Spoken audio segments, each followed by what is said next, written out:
Ko'rsatuvimizda ko'pchilik yoshi ulug', ko'p yillik ish, hayotiy tajribaga ega insonlarni ko'rib o'rganganlar. Bugun esa ko'rsatuv formati sal o'zgacharoq.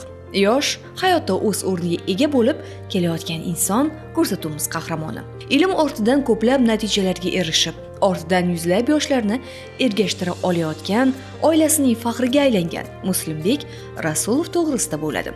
Oilasi, ustozlari yordami bilan Andijon shahrida kimyo, matematikaga ixtisoslashgan o'quv markazi ochdi. O'nlab ish o'rinlari yaratdi. Bugun esa yutuqlari, rejalari birin-ketinlikda amalga oshayotganidan xursand. Bugungi ko'rsatuvimiz umr manzaralarida. Bugun faqat sizga emas, faqat Muslimbek emas, balki Jo'raboyevlar oilasini olamizda, tasvirga olamiz. Bu sizga qanchalik zavq beradi, qanaqangi fikr, o'ylar o'tyapti. Yosh turib sizni tavsiya etishdi ushbu ko'rsatuvga. Juda xursand bo'ldim, birinchi eshitib, oila a'zolarimga ham yetkazdim bu xabarni. Ayniqsa otam juda xursand bo'ldi, chunki seni bir yutug'ing bu ham, chunki shuncha odamning e'tiboriga tushibsan. Juda xursand bo'ldi shu gapni aytib. Xudo xolasa yaxshi o'tkazib, bu umr manzaralarini ko'rsatuvini chiroyli o'tkazishga harakat qilamiz. Odamning yoshi o'tgan sari, yillar o'tgan sari tajribasi ortib, o'ziga ishonchi ortib, ko'plab yuqori marralarni ko'zlay boshlaydi.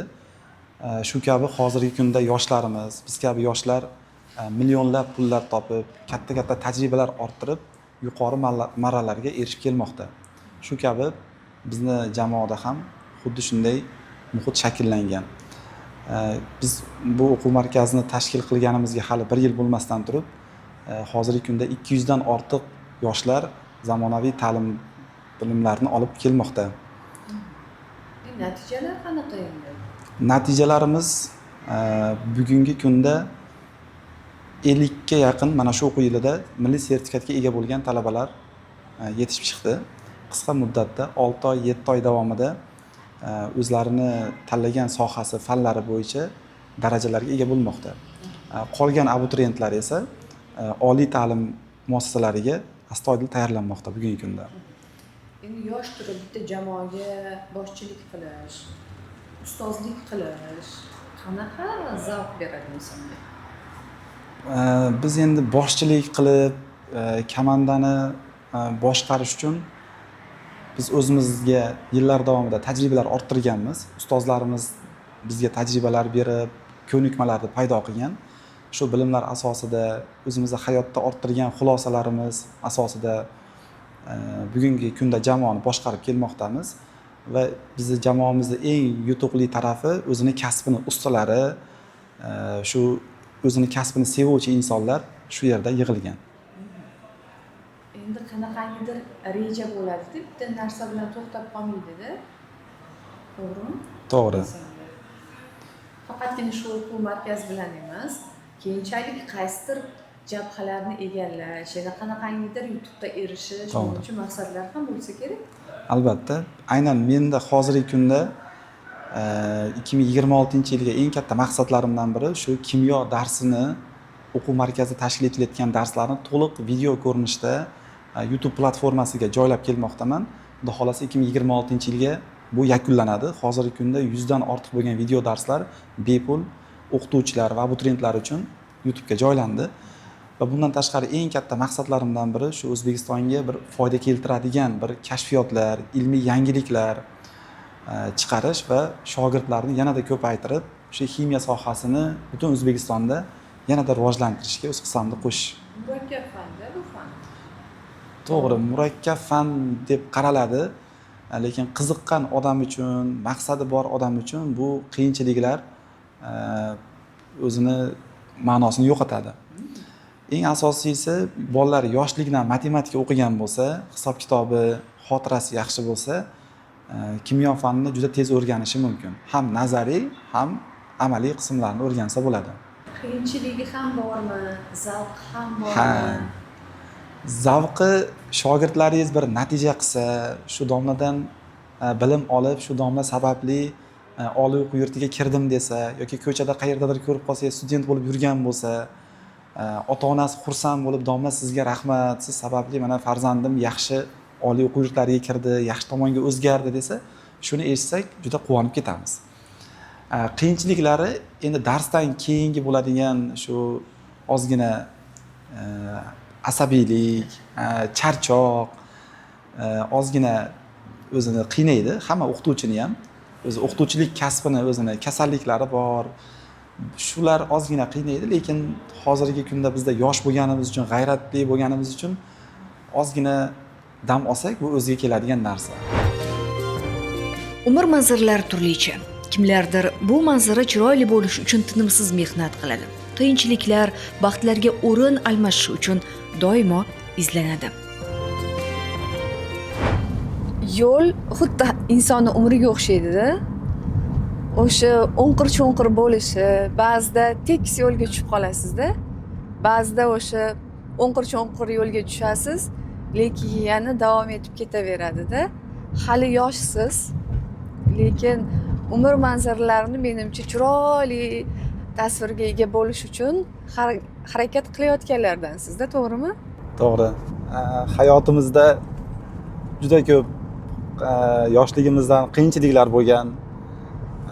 Mana shu davrga yetib kelgunimizgacha ota-onamizni qo'llab-quvvatlashlari, ustozlarimizni bergan tarbiyalari, ustozlarimiz bergan duolari sababli hozirgi kunda mana shunday yaxshi kunlarda, yaxshi oliy o'quv yurtlarida o'qib, ishlab, oilamiz bilan chiroyli bo'lib turmush kechirmoqdamiz.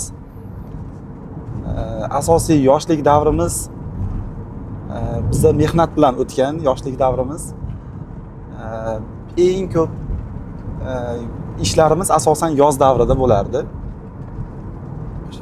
7-sinf, 8-sinf davrimizda rosa ish ko'p bo'lgan paytlarda keyin shu bir maktabdagi o'zimdan bir 2 yosh, 3 yosh katta inson o'qishga qiziqtirib, sababchi bo'lib shu oliy o'quv yurtiga kirsang, yaxshi yashaysan, ota-onangga yaxshi sharoitlar qilib berasan, yaxshi farzandlarni katta qilib, ularni ham o'qitib, shu ilm yo'lida ketsang, hammasi oson bo'ladi deb tushuntirganda, shu ilm yo'liga ozgina kirganmiz. Keyin bizni ota-onam, o'zim mana shu barcha uydagi ishlardan, daladagi ishlardan, yumushlardan ozod qilgan. Va bu birinchi eng yoqqan narsa to'g'risi shu narsa bo'lgan. Ishlardan ozod qilgani. Uydagilar dalada qattiq ishlagan paytda menga sharoit qilib, sen bor, darsingni qil, o'zingni kitobingni o'qi, yodlaydigan narsangni yodla deb sharoit qilib berishgan. Shundan ham ularda bo'lgan menga ishonchi tufayli yaxshi o'qishga harakat qilganman. Va hozirgi kunda shu ilm yo'li orqali ko'plab o'quvchilarni oliy ta'limga tayyorlab, o'zimni farzandlarimni o'qityapman hozir. Jiyanlarimni o'qitdik, oliy o'quv yurtlarida o'qib, hozir davlat ishlarida ham, xususiy sektorlarda ham yaxshi joylarda ishlab kelishyapti. Hozir endi Baliqchi tumaniga katta hovliga ketyapmiz-da, to'g'rimi? Ha, ota-onam, o'zim katta bo'lgan mahallamizga ketyapmiz. Bilamiz, hammanglar oliy ma'lumotli oilasizlarda. Bunda ota-onani, bobo-buvini o'rni katta bo'ladi, to'g'rimi? To'g'ri. Shu hali ham ko'zimda oldindan ketmaydi. Eng qiynalganlari onam bo'lgan o'qitish davomida. Chunki yolg'iz o'g'il bo'lganman. Dadam chet elda ishlagan o'sha vaqtda. Opam, singlim ular qizlar bo'lgani uchun onamga asosiy sherik men bo'lganman. Onam ancha qiynalib bizni o'qitgan. Opamni ham o'qitgan, singlimni ham. Asosiy rosa ko'proq kuchni menga qaratgan yolg'iz o'g'il bo'lganim uchun.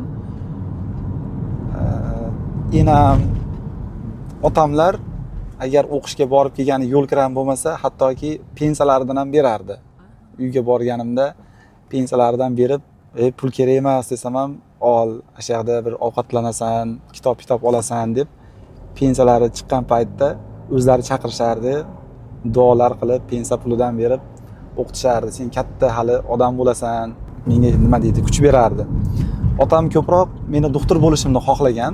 Ana shu litseyga kirishimga ham sababchi otam bo'lgan, Rasuljon aka, Rasul buva. Men ham o'zim rosa qiziqib qolganman. Doktorlarni havas qilib, yaxshi yashayotganini ko'rib, o'sha davrda eng savobli ishlardan biri ekanligini tushuntirib bergan boshidagi ustozimiz. Shu otam keyin litseyda 2-kursgacha Met litseyda o'qib yurganimda ustozim Hoshimov Husanboy domla, akademik litseydagi ustozim qobiliyatimni ko'rib, seni o'qituvchi qilamiz. Kel endi o'qituvchi bo'l, menga qanot bo'lasan. Mana shu darslar o'tishga seni qobiliyating bor deb menga taklif bildirgan, kel o'qituvchi bo'lasan, universitetga topshir deb. Shunda otamga telefon qilib, ota shunaqa ustozim shunaqa deyapti desam, bekarlarni aytibdi ustozing degan. Shu davrda eshitib, endi seni doktor qilaman degan, eng zo'r doktor bo'lasan, necha yildan beri, 3 yildan beri tayyorlanyapsan degan. Bo'lmasam ustozim, otam unamayapti desam, otamni chaqir dedi. Otang chaqir dedi. O'sha litseyga chaqirdim. Otam juda ham haligi nima deydi, emotsiyada ustozing bilan o'zim gaplashaman, doktor bo'lasan deb qattiq vajohatda litseyga keldi. Keyin ustozim shunday xonasiga olib kirdida, alohida gaplashib, shunda bir 2 minut, 3 minutda otam xursand bo'lib chiqyapti-da. Bolam, ustozingni aytganini qil. Ustozing senga hech qachon yomonlik ravo ko'rmaydi. Ustozingni aytganini qilasan, nima desa shu. Bo'ptimi o'g'lim, o'qituvchi bo'lasan. Tamom dedi-da, shunday ketdi-da. Men cho'kka tushib qoldim mana shu yerda. Bo'pti dedim, ustozimda ham otam ham rozi bo'lsa, unda o'qituvchi bo'laman dedim. Ximiya o'qituvchisi bo'lib, o'sha davrda 8-sentyabr atrofida edi. Ustozim o'zi Hoshimov domla matematika ustozini gaplashib bergan. Endi matematika o'qiysan, ximiyani bilish uchun matematikang zo'r bo'lishi kerak deb matematika o'qitirgan. Eng katta hayotimdagi o'zgarish, hali tub burilish ana shu davrda bo'lgan. Otam ham ustozimni bitta so'zini olganda juda yaxshi bo'lgan deb o'ylayman.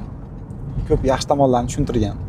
Oilangizni masalan har shanba suhbat ko'rsatuv avvalida, tasvirga olish avvalida gaplashganimizda, har shanba boraman dedingiz-da baliqchiga.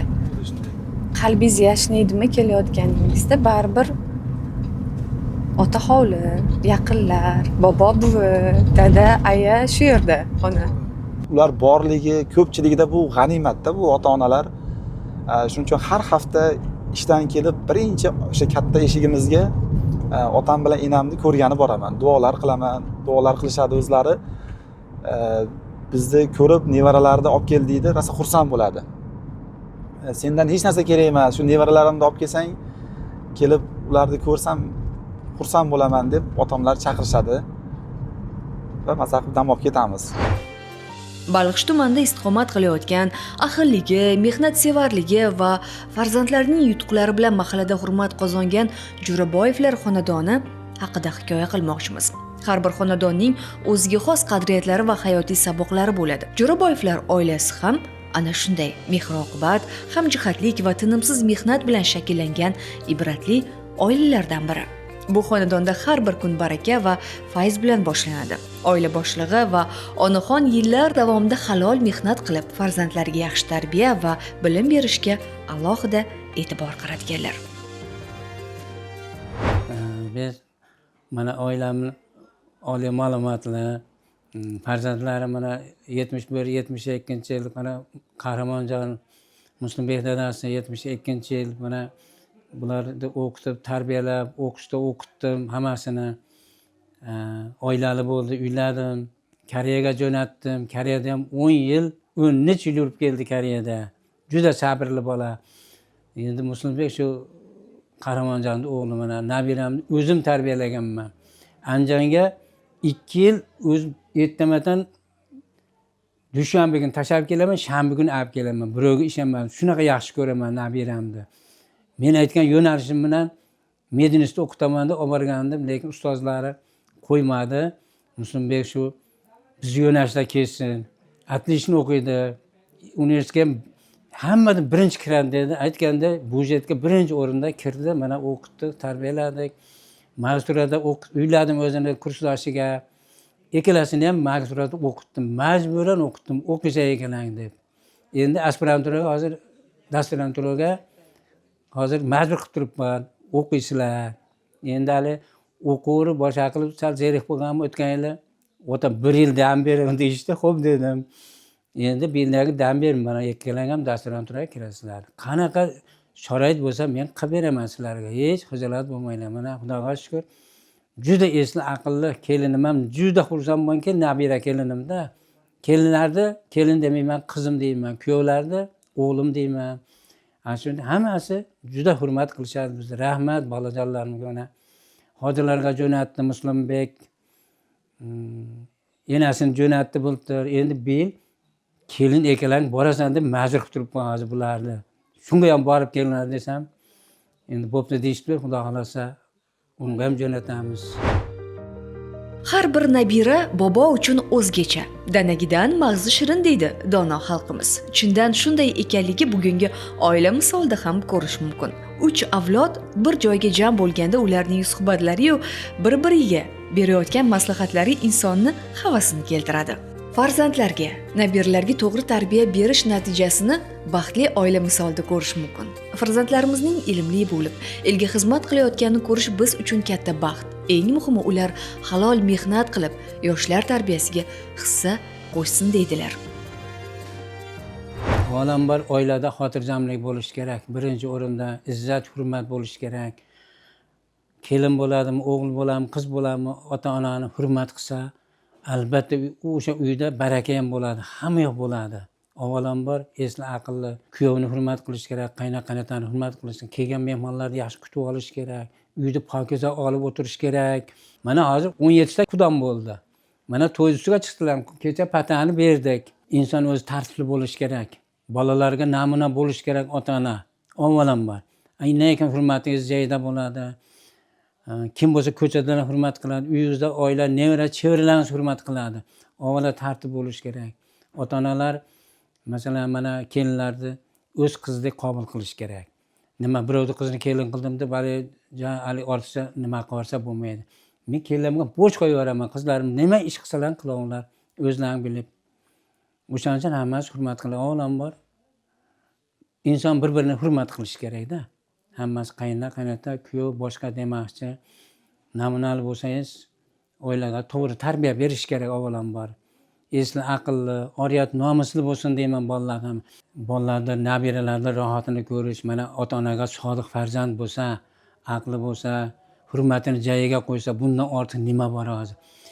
Men mana maqtonga emas, hamma bilan, qo'ni-qo'shnilar bilan boshqalar bilan Muslimbek har shanba keladi-da, ota, ena, hozirda o'tirma moynaga sizlarni ayda, ovqatlantirib kelib, 2 marta perolga olib ketib berdi. Voy, ular buni tayinli aytkinsam, aytsam bormaysiz deydi, ekanlar ham deydi. Marlonga ovqatlantirib keladi. Mana bolalarning rohatini ko'rish mana shuda, mana nabiralarning rosa rohat, hammasi bir-biridan shirin. Nabiram ko'p. Hammasi har xil, nima deydi, talqinda dunyoqarashi har xil hammasiniki. Birinchi o'rinda mana shu turadi. Bolalarni hammasi oilasi bilan uylanmagan bo'lsa, tartibli yursa, o'shanda xotirjam bo'lasiz. Men masalan Muslimbek ham har kun telefon qilaman kechqurunda. Ertaman 8 bo'lsa, kechqurun 8 da uyga kiradi. 8 dan keyin telefon qilaman. Ular qalaysiz? Ya, u qiladi ham men qilaman. So'rab xotirjam bo'laman-da. Men hayotimdan hech qachon nolimayman. Men o'zim aytaman, o'zim shunaqa baxtli inson bo'lsam kerak. Men shunaqa insonman. Nihoyatda xursandman, hayotimdan xursandman.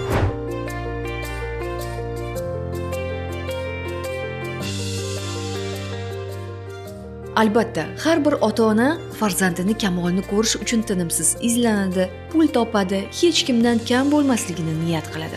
Buning uchun esa tinimsiz izlanishda bo'ladi. Muslimbekning dadasi ham doimiy harakatda bo'lib, farzandlarini qo'llab-quvvatladi.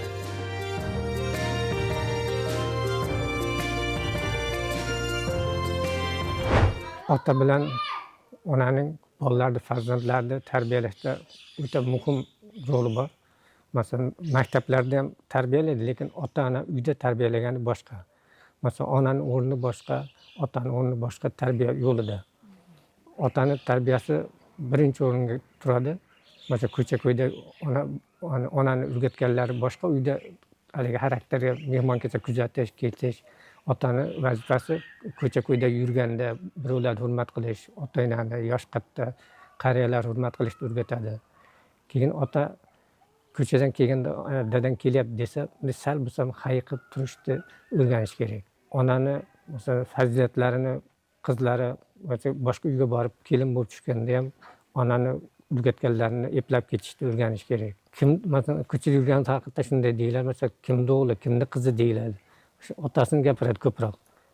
Uchun yaxshi fazilatga ega. Yaxshi fazilatga ega bo'lish kerak. Masalan birovni uyiga birov borish bilan sovchi bo'lib, masalan o'g'ildan qiz tomonga, qiz tomondan o'g'liga kelishi bor. O'shanda ham kelsa kimni o'g'li, kimni qizi deb so'raladi-da. Mana shu tomonlarga e'tibor berish kerak tarbiyada. Hamma uy tinch totuv bo'lsa, o'sha tinch totuv bo'lgan joyda baraka bo'ladi. U ham to'g'ri, men taqdir taqozosi bilan Koreya davlatida, Janubiy Koreya davlatida 10 yil ishlab keldim.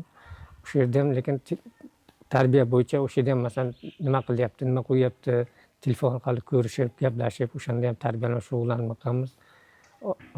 Shu onasiga ham mana rafiqamga rahmat, shunchalik men yo'qligimni bildirmay ota-onamda ota, onamda ona bo'lib tarbiya asosiy o'rnini qo'yib shunchalik voyaga yetdi, o'qitdi. Endi to'g'ri men moliyaviy tomondan, moddiy tomondan men ta'minlab turdim, lekin tarbiya tomonidan yonida turib tarbiyalagan boshqa. Lekin moddiy tomondan tarbiyalagan boshqa baribir. O'ylaganmisiz xorijda bo'lganingizda, shu payt bo'lsam yaxshi bo'lardi-da, yoki bo'lmasa kelganingizdan so'ng meni yo'qligim bilingan ekan deb hech o'ylaganmisiz? O'yladim, lekin men kelganimda haligi ikkilanish bo'lmadi. Ko'rdim, haqida men o'rnimda bildirmagan. Kelsam hammasi o'qishga kirgan, o'z xohishi bilan, o'z aqli bilan byudjetga kirgan, kelsam o'qiyotgan. Ko'z oldimga keltirilmagani shunchalik tarbiyalab yetkazib berishga. Lekin shunchalik rahmat ayolimga ham o'qitish, xursand bo'lib kelgandan keyin mana uylab, jayladik. Mana Xudoga shukr hozir o'g'limni uyladim, 2 ta qizim chiqardim. 6 ta nevaramiz bor, Xudoga shukr. Xudo xohlasa yashashimiz, turmushimiz yaxshi. Bolaga birinchi o'rinda o'g'il bolalarga qattiqroq turish kerak. Ularni endi qattiq so'kib ham bo'lmaydi, bu qattiq tegib ham bo'lmaydi. Ularni yaxshi yo'l ko'rsatib, masalan o'zimiz qilgan ishlar bilan ko'rsatib, masalan o'rnak bo'lish kerak. Masalan men chet elda ishlab kelsam, buni mehnat qilmasang birov pul bermaydi. Buni mehnat qilmasang senga bundan narsadan non bermaydi. Shu mehnat qilsangki o'shanaqasini topasan. Sen ko'chaga borib bir yerda g'isht qo'yib pul topganing yaxshimi, ruchka orqali pul topganing yaxshi o'rgatish kerak. Qaysi yengil ish? Ruchkani ushlab pul topganingmi yo bo'lmasa g'isht ko'tarib qo'yib, bunday g'ishtmay qo'yib, ertaga kechga ishlab topgan puling yaxshimi deb o'rgatish kerak. Qizlarda endi ko'proq otasiga ham bog'liq, lekin onasi ko'proq uyda tarbiyalab, o'qitib, nima yuryapti, nima qilyapti. Ayoli shug'ullangan ko'proq yaxshi deyman. O'zi haligi ichidagi sirlarni ayol kishi qiz bola ayol kishi o'zini onasiga aytadi, otasiga aytolmaydi, lekin otasidan hayiq qilgani ham yaxshi lekin. Toblagan masalan yoshligimizda dalada katta bo'lganmiz, fermer bo'lganmiz, ketmon chopganmiz, o'g'da chopganmiz, bug'doy yig'ishtirganmiz. Qiyinchiliklarni ko'rib, keyin chet davlatga borib, Koreyada borib, Koreyadan ertaman kechga tinmay ishlaganmiz. Mehnatda o'sha samarasi bo'lib turibdi hozir. Dunyoda hech kim quruq qo'l bilan o'tirish, yotish bilan bir narsaga erishib bo'lmaydi. Yo til bilish kerak, yo gap bilish kerak, yoki ish bilish kerak. Hozir biznesmenlar topyapti, shu savdogarlar topyapti. Shu mehnatga yarasha kim yugursa-ki topadi. Allohdan so'rash kerak, sabr qilish kerak. Mehnatdan rohatni ko'radi. Ona farzand uchun ideal insondir. Tarbiya beruvchi, yaqin do'st ham aslida shular. Gulchiroy opa ham 3 farzandining kamolini ko'rish uchun kechani kecha, kunduzni kunduz demay ishladi. Ta'limi-yu tarbiyasi yaxshi bo'lishini orzu qildi. Turmush o'rtog'im 10 yil chet davlatda yurgan, sabr qilib shu farzandlarimni tarbiyalab, voyaga yetkazib, sabr, matonat bilan shu darajaga yetdim. Xo'jayinim moddiy tomondan yordam bergan bo'lsa, men sabr qilib shu bolalarni tarbiyalashga kuchim yetgan deb o'ylayman. Oilalar mustahkam bo'lish uchun ona, men o'ylayman, hamjihat bo'lish kerak farzandlar bilan. Farzandlarni dilidagi, qalbidagi so'zlarni eshitish kerak ona. Farzandlaringiz orqasidan boshqalardan rahmat eshitsangiz baxtli onaligingizni his qilasiz ekan. Qishloqqa kelsak, bobom bizni bir joyga jamlaydi. Mehnatdagi rohat ekanligini o'rgatadi. Dam olamiz deydi ko'rsatuvimiz qahramoni. Turmush o'rtog'i ham Muslimbekning yoniga kirib, oila baxti, qadriyat, qadr nima ekanligi, oiladagi muhit havas qilarlik ekanligi-yu, birinchi o'rinda hurmat ustun ekanligini angladi. Ishda ham, oilada ham bir-birimizga hamroh ekanligimizdan xursandmiz deydi. Ko'plab insonlar aytishadi-da, oilani bus-butunligi xonadonga kelin kelgandan so'ng yana ham bilinadi deydi-da, mustahkam bo'lishi. O'sha kelinning yaxshiligiga qarab oila mustahkamlanib boraveradi-da. Endi siz bu xonadonga tushishingiz u oilaviy muhit, siz kelindaymisiz yo qizdaymisiz bu xonadonga? Xonadonga meni kelindek emas, qizlardek qabul qilishgan. O'zimni oilamdek mehribon, judayam har bir ishlarimda boshida turishadi, duoda hamisha, keyin hamisha qo'llab-quvvatlashadi, nima ish qilmoqchi bo'lsam. O'zlari motivatsiya beradi, yo'l-yo'riq ko'rsatadi. Endi qanday oila, kelinlar ta'rif beradi-da, oilamiz bunaqada deydi dugonalar bilan gaplashganda. Qanaqa ta'rif berasiz siz Jo'raboyevlar oilasiga? Judayam bir ahil inoq Jo'raboyevlar oilasi. Oqibat judayam mustahkam. Shu taraflama bir ancha tan berganman oilaga. Dadajonim, oyijonimlar judayam mehribon. O'zini qizlardek ko'rishadi. Ikkita qizi bor, 3-qizim deb qabul qilishgan meni. Judayam yaxshi ko'raman ularni. Nimalarni o'rgansa bo'ladi dadajoningiz, oyijoningizdan? Ulardan shu hayotdagi barcha muammolarni qanday yechim topish, hammaga yaxshilik qilish, shu ko'p bir ezgu fazilatlari ko'p. Shularni men ulardan o'rganib boraman. 3-qiz qilib qabul qilgan deyapsiz-da. Qanaqasilar endi qaynsingil, qaynopa bilan munosabatlar? Ular bilan ham juda inoqmiz. Qaynsingil, qaynopa deb o'zi ko'pincha bunday bu so'z ishlatmayman men. O'zim opam, singlim deyman. Va ularni ham rosa yaxshi ko'raman. Ular ham meni masalan kelindek nima qilmaydi. O'zlarining singlari qatorida qanday singlarga qanday munosabatda bo'lsa, menga ham xuddi shunday, undan ortiq kerak bo'lsa, shunaqa munosabatda bo'lishadi. Biz juda ham inoqmiz. O'zi umr yo'ldoshim bilan ancha oldin tanishganmiz. Birga universitetda o'qiganmiz, guruhdosh bo'lib.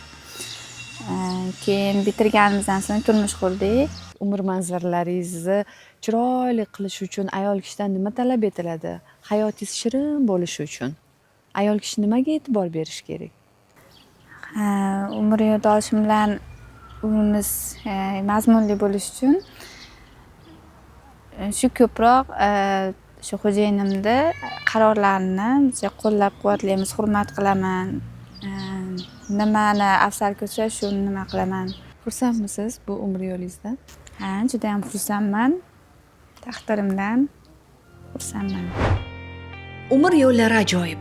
Yosh bo'lishga qaramay sinovlari ila mardonavor o'tgani. Buning qadr-qimmati naqadar katta ekanligini bilish ham bu hayotni anglash demakdir. Muslimbekni o'ziga qahramon deyuvchilarni ko'pligi bizni xursand qildi.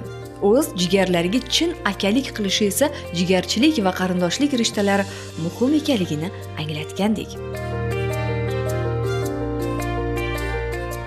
Birinchi o'rinda ota-onamiz har doim bizga, men o'ylashim bo'yicha, yaxshi tarbiya bergan deb o'ylayman. Atrofimdagilarga nisbatan ba'zi insonlarni ko'p joyda ishlab ko'rganligim uchun atrofimdagilarga qarayman ba'zida.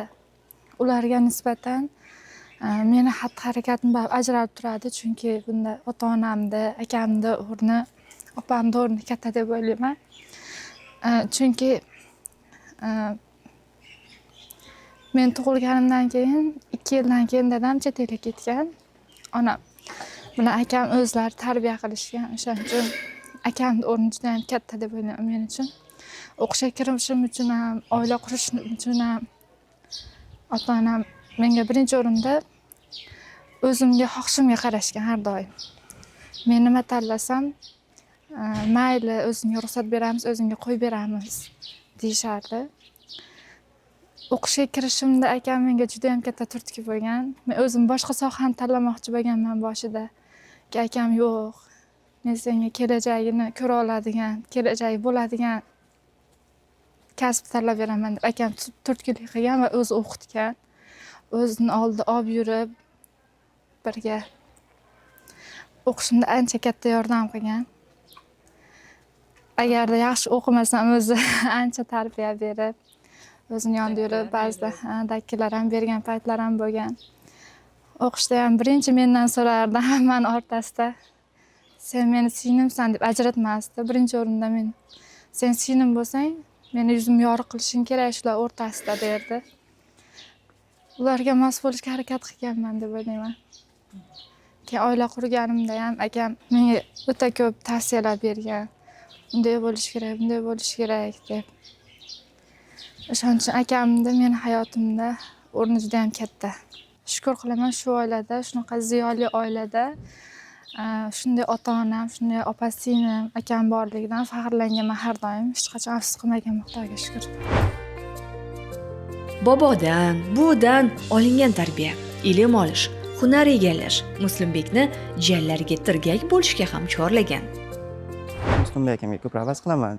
Chunki meni hozirgi darajaga yetishimga, o'qishga kirishimga, o'z o'rnimni topishimga juda katta o'z hissasini qo'shgan.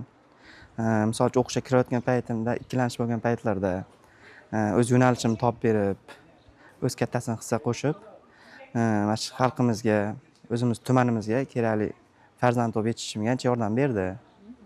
Ko'proq amakimni farzandlariga bo'lgan ishonchiga, misol uchun bir nimani qilaman desa, uni yo'ldan qaytarmay ishonchini oqlashini bilgan holda sharoit qilib berganiga ko'proq havasim keladi.